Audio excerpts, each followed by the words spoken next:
नमस्कार दोस्तों, आप सभी का स्वागत है आपके अपने ऑनलाइन क्लासेस में। मैं दिलीप ग्रास्य। आज हम लोग बात करने वाले हैं वैदिक विधि से वर्ग कैसे ज्ञात करते हैं। पिछली क्लास में हमने वर्ग ज्ञात करने की कौन कौन सी विधियां थी, हमने 5 विधियों के बारे में नाम डिस्कशन किया था। उसके बाद में कुछ टेक्निकल कारण से वीडियो रुक गया था, तो हम लोग वहीं से आगे कंटिन्यू करेंगे कि वैदिक तरीके से मतलब वर्ग जो स्क्वायर निकालना होता है ना, वो हम लोग किस प्रकार से ज्ञात करेंगे। तो उसमें सबसे पहली विधि जो है आपकी एकाधिकेन पूर्वेण विधि से वर्ग। ठीक है, तो हम लोग पहली विधि देख रहे हैं एकाधिकेन पूर्वेण विधि से वर्ग ज्ञात करना।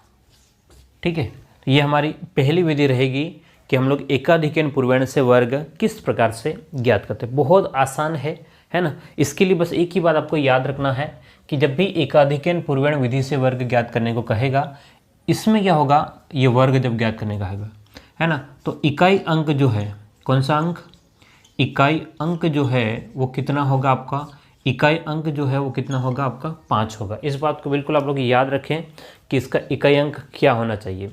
इकाई अंक 5 रहेगा तभी ये विधि काम करेगी, अदरवाइज नहीं काम करेगी। ठीक है, कुछ लिमिटेशंस है वैदिक विधि में, तो आपको ये बात ध्यान रखना है कि इकाई अंक कितना होना चाहिए, 5 होना चाहिए। तो अब कुछ एग्जाम्पल हम लोग देखते हैं कि किस प्रकार से 5 हो करके आपके एग्जाम्पल सोल्व होंगे। ठीक है, तो हम लोग कुछ एग्जाम्पल देखते हैं। जैसे मैंने कह दिया कि 25 का वर्ग ज्ञात करना है। किसका वर्ग ज्ञात करना है, 25 का। तो आप कहेंगे 25 का सर 625 होता है, ये तो हमको याद है ना। अगर मान लो किसी को याद नहीं है तो अलग बात है, बाकी नॉर्मली 25 का वर्ग याद रहेगा। कितना याद रहे, 625 होता है। लेकिन अभी हम लोग जब पता है इसलिए हम लोग उसको प्रूफ के रूप में देख रहे हैं कि किस प्रकार से हम लोग सॉल्व करते हैं। ये वर्ग ये होता है। अभी हम लोग कौन सी विधि सीखना है, एकाधिकेन पूर्ण विधि सीखना है। ठीक है ना। तो हम क्या करते हैं कि 25 का जो वर्ग करना होता है, इसमें ध्यान देखना कि ये जो है इसका तो आपको वर्ग ज्ञात करना है। इसका क्या करना है, इकाई जो है 5 है, 5 का वर्ग कितना हो जाएगा 25। और ये 2 जो है ना, 2 और 2 से एक ज़्यादा, 2 से एक ज़्यादा यानी कि 3 का गुणा करना। ध्यान समझना, कितने खंड होंगे, 2 भाग हो रहे हैं। एकाधिकेन पूर्ण विधि में कितने भाग हो रहे हैं, 2 भाग हो रहे हैं। एक तो कौन सा 25 हो गया, 5 का वर्ग कितना करना 25, और इधर जो भी रहेगा इसका उससे एक ज़्यादा, एक ज़्यादा का मतलब एकाधिक है ना। तो 2 × 3 कितना हो जाएगा आपके पास में 600, और ये 25, तो 625 आपका आंसर होगा। क्लियर है, बहुत ही सिंपल है, बहुत ही सरल तरीका है एकाधिकेन पूर्वेण से वर्ग ज्ञात करना। चलो कुछ और एग्जांपल लेते हैं हम लोग। मान लेते हैं हम लोग यहाँ पर 65 का हमें क्या निकालना है, वर्ग निकालना है। क्या निकालना है, 65 का वर्ग ज्ञात करना है। तो 65 का वर्ग ज्ञात करना बहुत ही आसान तरीके से है। क्या करेंगे आप लोग, 5 का वर्ग बोलो कितना हो जाएगा, 5 का वर्ग हो जाएगा 25, और 6 से एक ज़्यादा 6 × 7 कितना, 6 × 7, तो 6 7 कितना हो जाएगा 42, और ये 25, तो आपका आंसर आ गया 42 25। क्लियर है। चलिए आगे कुछ और देखते हैं हम लोग। हमने कह दिया, मान लो 95 कह दिया हमने, कितना कह दिया 95। अब आपको मुँह ज़बान हो जाना चाहिए। यहाँ पर कितना दिख रहा है 9 × एक ज़्यादा, 9 × 10 कितना हो जाएगा 90, और 25 इसका आंसर है ना, बिना कुछ पेन चलाए। तो ये 25 हो जाएगा, और 9 और 9 से एक ज़्यादा यानी कि 10, तो गुणा हो जाएगा 90 25, 9025। तो ये जो विधि है वो कौन सी विधि है, एकाधिकेन पूर्वेण विधि है। इससे हम लोग वर्ग ज्ञात करते हैं। क्लियर है। तो उम्मीद करता हूँ ये आपको समझ में आ गया होगा। आप लोग इसको जल्दी से लिख ले, फिर हम लोग कुछ और प्रैक्टिस करेंगे और फिर आगे बढ़ते हैं, है ना। लिखे जल्दी से आप लोग।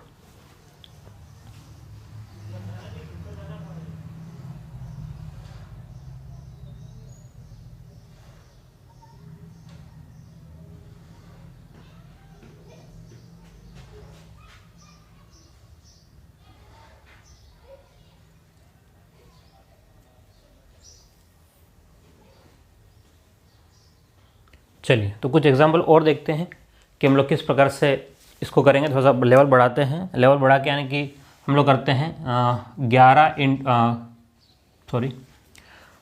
इसको लेवल बढ़ाने की बात कर रहे हैं, तो इसको थोड़ा सा चलिए देखिएगा ध्यान से। हम लोग कहते हैं 115 का वर्ग। किसका वर्ग ज्ञात करें, 115 का वर्ग ज्ञात करें। तो अब आप कहेंगे सर 115 है ना, तो आपको याद आना चाहिए, ध्यान से देखना अगर, कि हमारे पास में दो भाग हो जाएंगे। एक तो 5 का वर्ग तो कितना हो जाएगा 25 होगा ही होगा। यहाँ पर क्या करेंगे 11 इंटू में कितना करेंगे 12, कितना करेंगे 11 में 12 का गुणा। अब आपके लिए एक समस्या है, समस्या क्या है कि 11 में 12 का गुणा फिर से वही समस्या बन जाएगी। तो मैं आपको सिंपल सी बात याद दिला दूं कि करना क्या है, 11 में 11 का गुणा, 11 का स्क्वायर कितना होता है, देखो 20 तक वर्ग तो आपको याद रखने ही है ना। तो 11 का वर्ग कितना होता है 121, और 121 में 11 और जोड़ लें, 121 में भी 11 और जोड़ें, क्योंकि 11 इंटू 12 इसका मतलब क्या हुआ कि 11 का 11 बार गुणा हो रहा और 2 बार और हो रहा है ना। तो यही तो बात है। तो कितना हो जाएगा 121 और 11 कितना हो जाएगा 132, बोलो कितना हो जाएगा 132, और ये कितना होगा 25। तो आपका ये आंसर हो गया 13225।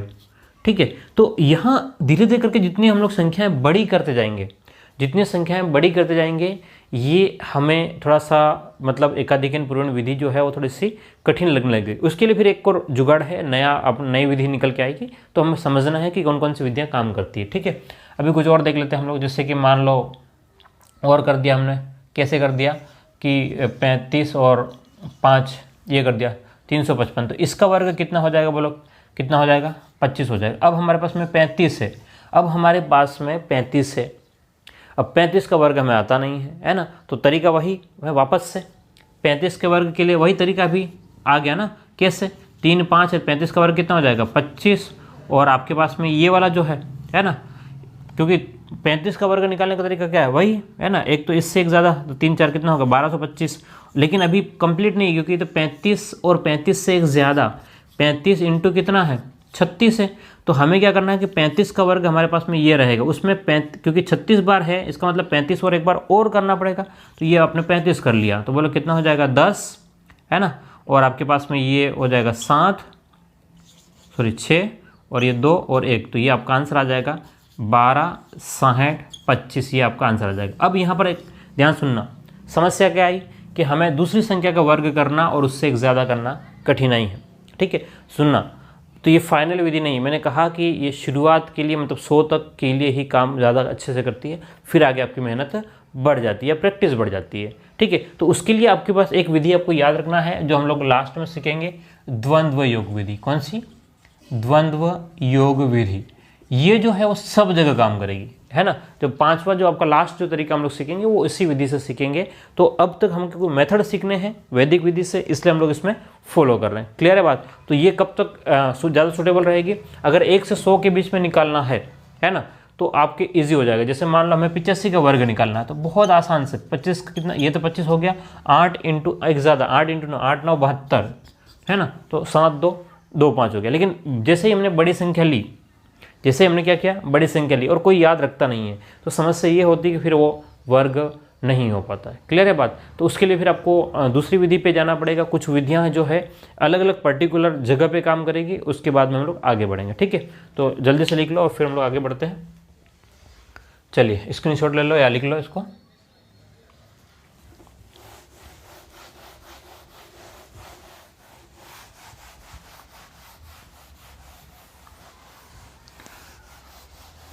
चलिए, तो हमारे पास में अगली विधि जो आती है वो क्या है? अनुरूपीण विधि। कौन सी विधि है? अनुरूपीण विधि। ओके, दूसरी विधि जो है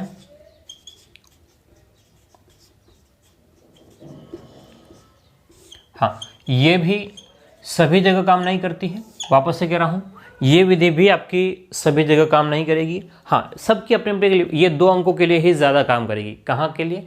2 अंकों के लिए ही ज़्यादा काम करेगी बस। ठीक है, जैसे ही ज़्यादा हुए फिर आपके लिए कुछ ना कुछ नई विधि को आपको देखना पड़ेगा। ठीक है, तो अनुरूपीण विधि की हम लोग बात करें, तो अनुरूपीण विधि में आपको याद रखना है a+b का होल स्क्वायर वाला जो फॉर्मूला होता है वो ध्यान रखेंगे, आपका काम इजीली हो जाएगा। ये जो है वो 1 से 100 तक, मैं कह रहा हूँ किसी के लिए भी काम आ सकता है। 1 से 100 तक कोई भी हो, मतलब इजीली काम कर सकते हैं। मैं कह रहा हूँ काम तो सबके लिए करेगा, काम तो सबके लिए करते, जैसे कि एकाधिकन पूर्ण विधि सबके लिए काम करती है, लेकिन उसका 5 इकाई अंक 5 के अलावा मतलब आपके लिए समस्या खड़ी करता है ना। वैसे ही यहाँ पर भी है कि काम तो सबके लिए करेगा, लेकिन 100 तक के लिए बहुत इजीली काम करता है। ठीक है, तो a+b का होल स्क्वायर कितना हो जाएगा? a² ठीक है, प्लस में 2ab प्लस में b स्क्वायर होता है। इतना आपको याद होगा, ठीक है। अगर नहीं याद है तो फिर आपके लिए समस्या हो जाएगी, तो इसको याद कर लेना, इजीली है और काम हो जाएगा आपका। देखो तो यहाँ से देखोगे कितने टुकड़े हुए, 1 2 3, बस यही टुकड़े आपको याद रखना है कि अनुरूपेण में जो है वो क्या रखना है आपको, a का स्क्वायर 2ab और फिर क्या है आपका b स्क्वायर। अब ये है क्या चीज़, इसके ऊपर हम लोग फोकस करेंगे। कितने भाग हो गए, ये आपका पहला भाग हो गया, ये दूसरा भाग हो गया और ये तीसरा भाग हो गया, ठीक है। कितने भाग हो गए, 3 भाग हो गए। अब कुछ एग्जाम्पल देखते हैं हम लोग इसके, चलिए एग्जाम्पल देखें तभी क्लियर हो जाएगा। जैसे आपसे कह दिया कि भाई आप लोग ज्ञात करो, मुझे 14 का वर्ग निकाल के बताओ। आपको क्या बोला, 14 का वर्ग ज्ञात करके बताओ। तो आपने कहोगे सर 14 का वर्ग तो हमको आता है, कितना है 196। अगर किसी को याद है तो ठीक है, और नहीं याद है तो टेंशन नहीं करना, नहीं याद है टेंशन नहीं करना। अब आया कैसे, अब समझो, ये क्या है आपका a है और ये क्या है आपका b है। ध्यान समझना, ये कितना आपका a है और ये कितना है b है। तो हमारा फॉर्मूला क्या कह रहा है, a का स्क्वायर है ना, 3 खंड बनने हैं, a का स्क्वायर, तो 1 का स्क्वायर कितना 1। फिर आपके पास में 2ab का मतलब क्या हो गया कि a b का गुणा करके उसमें 2 का गुणा करना है। तो यहाँ पर a और b कितना है, 1 × 4, 1 × 4 कितना हो गया 4, और 4 में उसका डबल तो कितना हो जाएगा 8। ध्यान समझना, ठीक है। अब आपके पास में ये यहाँ पर b का स्क्वायर, तो b कितना है 4, 4 का स्क्वायर कितना हो गया 16। अब समझना कि हूबहू नहीं लिखना है, क्योंकि यहाँ पर हमारे पास में केवल और केवल देखो आधार जो है वो 10 चल रहा है, क्योंकि 100 से छोटी संख्या है तो हम लोग आधार 10 मान के चलते हैं। आधार क्या होता है, हमने पिछले वीडियो में ज़रूर हमने पूरा डिस्कशन किया, आप लोग देख ले एक बार। तो यहाँ से क्या होगा आधार, क्योंकि आपके पास में 10 है इसलिए एक 0 है, ये वाला जो उसका हासिल हो जाएगी, हासिल इधर चली गई तो बोलो कितना हो गया 9, 1 9 6, ये आपका आंसर आ जाएगा। बोलो कितना आ जाएगा 196, ठीक है। अभी तक अगर कुछ भी समझ में नहीं आया टेंशन नहीं करना है, हम लोग और क्वेश्चनों की प्रैक्टिस करेंगे। आप लोग इसको लिख ले एक बार, फिर हम लोग आगे बढ़ते हैं।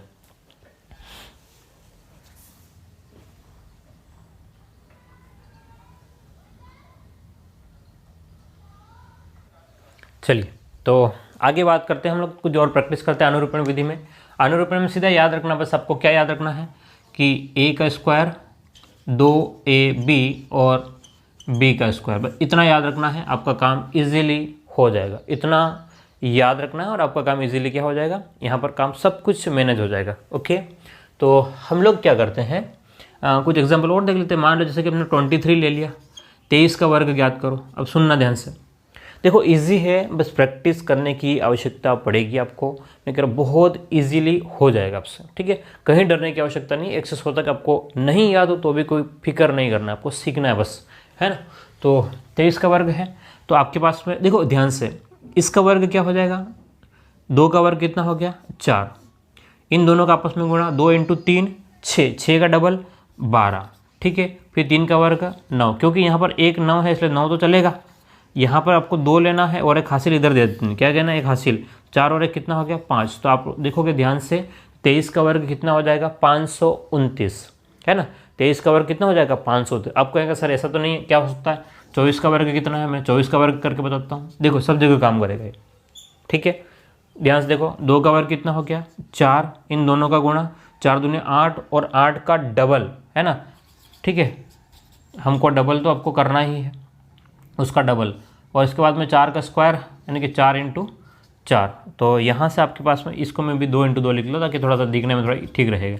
तो 4 8 और 16, और ये आपके पास में ये भी 16, ठीक है। 16 का 6 हासिल 1, ये 17, 17 का 7 हासिल 1 5, तो 576 आपका आंसर हो गया, ठीक है। तो इस प्रकार से हम लोग आगे बढ़ेंगे, लेकिन अब मैं थोड़ा सा और प्रैक्टिकल थोड़ा सा होते जा रहा हूँ धीरे धीरे करके। अब थोड़ा काम इजीली करेंगे, ध्यान सुनना। अब करना क्या है, जैसे 26 का वर्ग है, ये 3 स्टेप में हो रहा है। आप कहोगे सर हम तो किसी और तरीके से ही कर लेते, फिर इतना सब 3 स्टेप में करना है। मैं कह रहा हूँ नहीं, आप पेन नहीं चलाओगे, आप करोगे क्या, ध्यान सुनना, क्या करोगे। 6 का वर्ग कितना होता है 36, ध्यान सुनना, 6 का वर्ग कितना होता है 36, 36 का 6 हासिल 3, ध्यान सुनना, 36 का 6 हासिल कितना हो गया 3, 6 दूनी 12, 12 का डबल 24, 24 और 3 27, 27 का 7, 27 का 7 हासिल कितनी है 2, 2 का वर्ग 4, 4 और 2 कितना हो गया 6। तो आंसर कितना हो जाएगा 676। आंसर कितना हो जाएगा 676। क्लियर है बात। तो ये आपके पास में काम हो जाएगा। चलो और संख्या लेके देखें। ठीक है, तो इसको हटाना पड़ेगा हमको, है ना। आप लोग लिखे इसको जल्दी से, फिर हटाते हैं।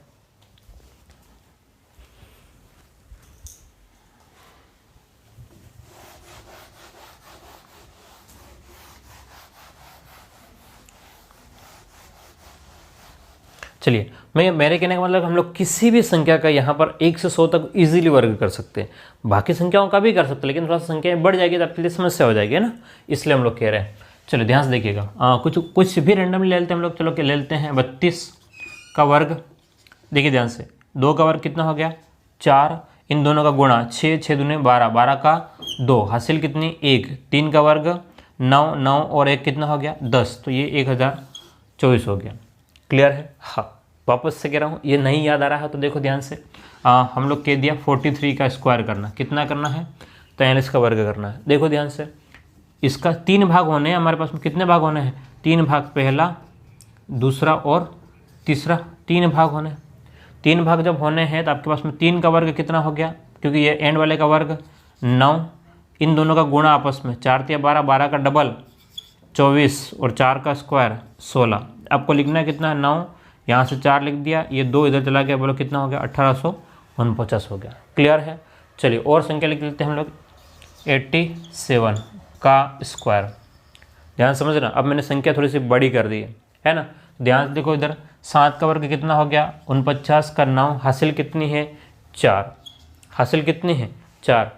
देखो 8 7 56, 56 का डबल 8 7 56, 112, 112 और 4 116, हासिल कितनी 11, 8 8 64, 8 का वर्ग कितना हो गया 64 और 11 65 और 75, तो ये आपके पास में आंसर हो गया 7569।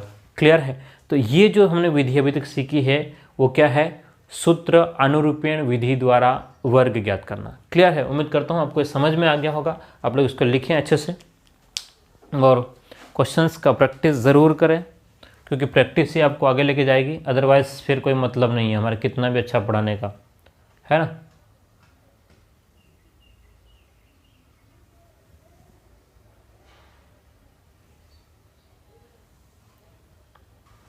चलिए आगे की बात करते हैं हम लोग। अगली विधि की बात करेंगे, इजीली हो जाएगा। अगली विधि भी आपके पास में है सूत्र निखिलम विधि से। कौन सी विधि, सूत्र निखिलम विधि। हाँ, निखिलम विधि में आपको 2 बातें याद रखनी है, आधार और उपाधार दोनों विधियाँ काम करती है। इसमें 2 विधियाँ काम करती है निखिलम विधि में। कौन कौन सी, एक तो आधार और दूसरा जो है वो उपाधार विधि। कौन कौन सी विधि, आधार और उपाधार। अभी हम लोग बात कर रहे हैं आधार विधि में। अभी किसकी बात करेंगे हम लोग, आधार विधि की बात करते हैं। तो आपको सिंपल सा फॉर्मूला याद रखना है, संख्या प्लस में विचलन और अगले बार में विचलन का स्क्वायर, विचलन का स्क्वायर, संख्या प्लस विचलन और विचलन का स्क्वायर। अब आप कहेंगे सर विचलन क्या है, क्या कहेंगे सर कि विचलन क्या है। तो विचलन मैंने पहली क्लास में बता रखा था, अगर नहीं याद आए तो वापस एक बार देख लेना विचलन क्या है। ठीक है। विचलन का मतलब जैसे कि हमारे पास में कुछ ऊपर की जो संख्या होती है, ऊपर की जो संख्या रहेगी उसी को हम लोग क्या बोलते हैं, विचलन कहते हैं, है ना। डेविएशन कह सकते हैं हम लोग। जैसे वापस से एग्जाम्पल के तौर पर बता रहा हूँ कि अगर मान लो आपको याद नहीं आए तो जैसे मैंने कह दिया कि 23 एक संख्या है 23, तो इसमें जो संख्या जो है इसमें आधार क्या है, ध्यान समझना, आधार क्या है। तो आधार आप कहेंगे कि आधार मैंने कहा कि या तो आधार में क्या होना चाहिए 10 होना चाहिए था, 100 होना चाहिए था, 1000 होना चाहिए था, ऐसा कुछ होना चाहिए। तो 23 कौन सा आधार बन सकता था। आप कहेंगे सर 23 में तो आपका 10 आधार बन जाएगा। उपाधार कितना है, उपाधार कितना है, तो उपाधार इसमें 10 में किसका गुणा हुआ, तो इस 23 को आप लोग टुकड़े करके देखोगे ध्यान से तो 20 + 3 दिखाई देगा। 20 के भी टुकड़े होंगे, 2 × 10 प्लस में 3। तो यहाँ पर तीनों बातें मैं समझाता हूँ कि आधार हो गया, उपाधार जो है वो 10 में जिसका गुणा हो रहा है, तो गुणा किसका हो रहा है 2 का, तो उपाधार कितना हो गया 2। और ये 3 जो है वो क्या है आपका विचलन है। विचलन कितना है यहाँ पर, विचलन है आपका 3। क्या मेरी बात समझ में आ रही है आपको।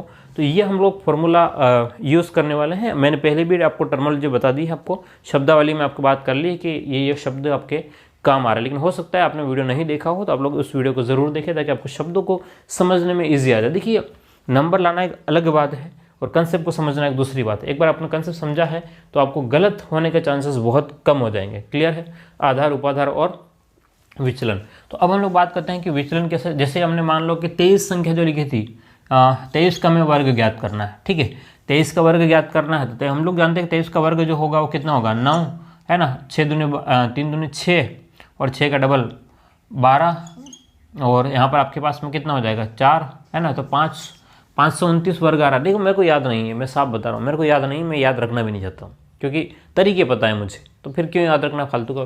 ठीक है, तो अगर आप रख सकते हो याद तो याद रख ले, अदरवाइज आप सॉल्व करना जानना होगा। तो 529 आ रहा है, लेकिन अभी हम लोग कौन सी विधि से करना है, हमको इस विधि से करना है। तो मैं इसको लिखूंगा, क्या लिखूंगा, ओके 23 है। तो यहाँ पर जो है ये उपाधार विधि काम करेगी। कौन सी विधि का काम करेगी, उपाधार। तो उपाधार को भी समझ लेते हैं हम लोग, उपाधार।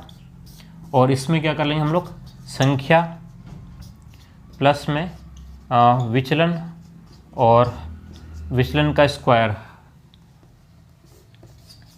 विचलन का क्या करेंगे हम लोग, स्क्वायर कर लेंगे। क्लियर है बात। तो उपाधार कितना है यहाँ पर, 23 में उपाधार है आपका 2, संख्या प्लस में विचलन, तो 23 प्लस में कितना है विचलन, 3, और विचलन का स्क्वायर कितना हो गया, तो आपके पास में आपको हो गया सर 9 हो गया। तो ये 9, 23 और 3 कितना हो गया, 26, 26 का डबल 52, तो 529, ये आपका आंसर हो गया। क्लियर है बात। तो ये जो है वो उपाधार से था। अभी हम लोग पहले आधार की बात करते हैं, फिर उपाधार में जाएंगे। ठीक है ना, वो तो आगे बीच में तो बता दिया मैंने आपको, अदरवाइज हम लोग पहले चलेंगे आधार वाले में, है ना।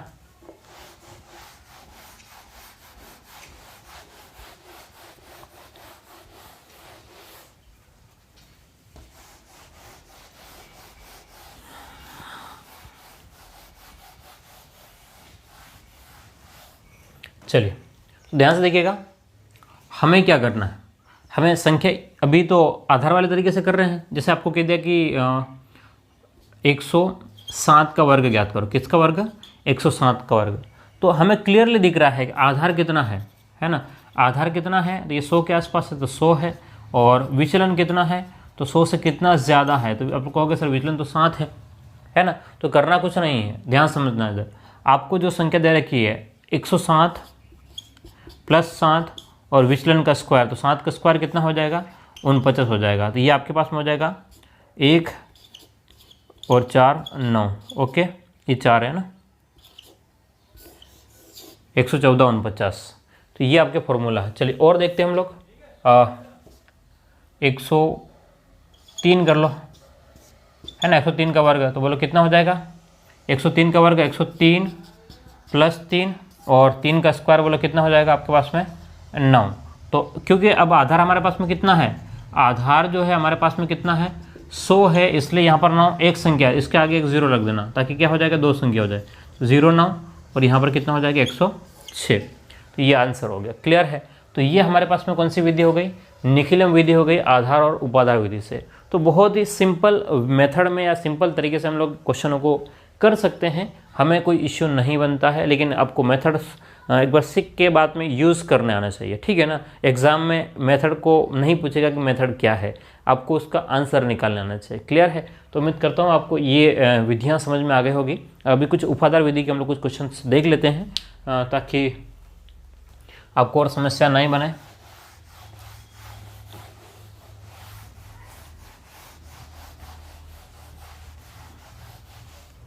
चलिए तो हम करते हैं उसको थोड़ा और इजी। 400 क्या करें, चलो ठीक है 405 का वर्ग कर लेते हैं। 405, तो इसमें आधार कितना है, आधार जो है वो आपका 100 है। उपाधार कितना है, तो उपाधार है वो 4 है। और विचलन कितना है, तो विचलन है आपका 5 है। तो करना कुछ नहीं है क्योंकि अब उपाधार आ गया तो यहाँ पर संख्या में किसका गुणा हो जाएगा, उपाधार का गुणा हो जाएगा। तो उपाधार कितना है 4, तो आपके पास संख्या कितना है 405, संख्या कितनी 405, तो आप लोग करेंगे 405 प्लस 5 और उसमें गुणा किसका 4 का, और 5 का वर्ग कितना हो जाएगा 25। तो 405 और 5 कितना हो गया 410, और 410 में गुणा किसका है 4 का गुणा है इधर 25 है, तो 0, 4 और 16 ये आपका आंसर हो जाएगा। ठीक है, तो 3 अंकों 6 अंकों वाला यहीं बनेगा, इसके अलावा और नहीं बनता है। तो आपको ये विधियाँ जो है आपको अच्छे से आ जानी चाहिए। ठीक है, और अपनी प्रैक्टिस खुद अपने स्तर पे करते रहिए। ओके, फिर मिलते हैं अगली क्लास में। और जो लोग ऑफलाइन में मुझसे जुड़ना चाहते हैं बांसवाड़ा में, अगर कोई ऑफलाइन में जुड़ना चाहते हैं तो आप लोग जो स्क्रीन पे जो नंबर दिख रहे हैं वहाँ पर कॉल कीजिएगा। अब वहाँ पर मेरा ही नंबर है, तो आपको बात करके आपको जहाँ पे भी ज्वाइन होना है आप बिल्कुल ज्वाइन होइए। ओके, फिर मिलते हैं अगली क्लास में। Thank you.